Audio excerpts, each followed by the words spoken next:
नमस्कार, स्वागत है आपका न्यूज 18 के डिजिटल प्लेटफॉर्म पर। मैं हूं प्रशांत कटारे और आज बात रूस के यूक्रेन पर जारी कहर की।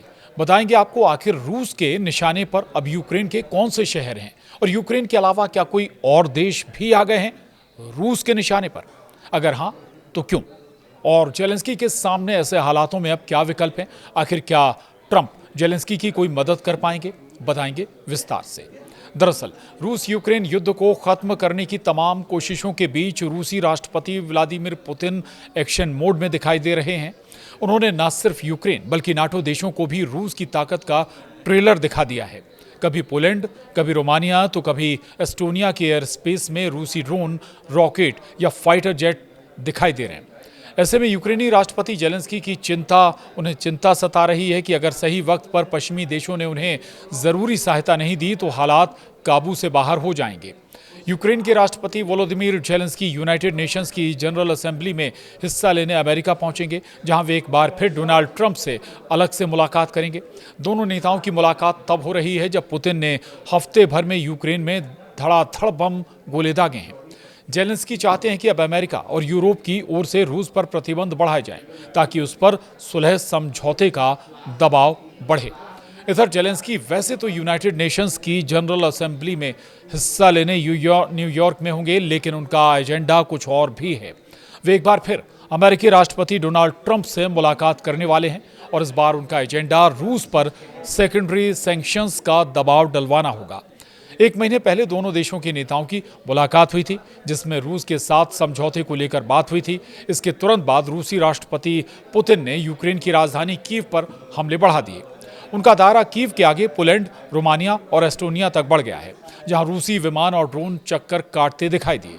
यूरोपीय देशों ने पहले ही रूस पर 19वां सैंक्शन पैकेज अनाउंस कर दिया है। ऐसे में जेलेंस्की अमेरिका से भी सेकेंडरी सैंक्शंस की मांग करेंगे।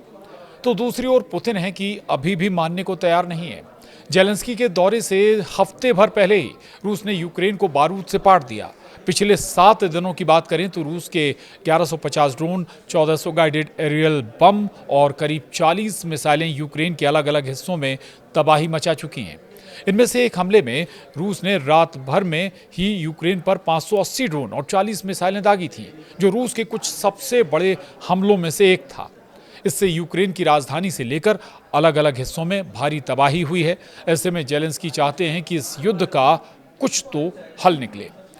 वहीं रूस ने इन हमलों में यूक्रेन के सैन्य और ऊर्जा ठिकानों के साथ ही एक अमेरिकी इलेक्ट्रॉनिक कंपनी के कारखाने को भी निशाना बनाया है। रूस का बड़ा हमला यूक्रेन के लवीव शहर पर भी हुआ है।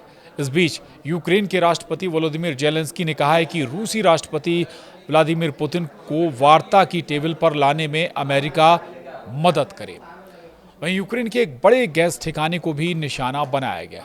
इसी प्रकार से निप्रोपेट्रोवस्क क्षेत्र में हुए हमले में कई व्यापारिक ठिकाने, आवास और गैस पाइपलाइन को नुकसान हुआ है।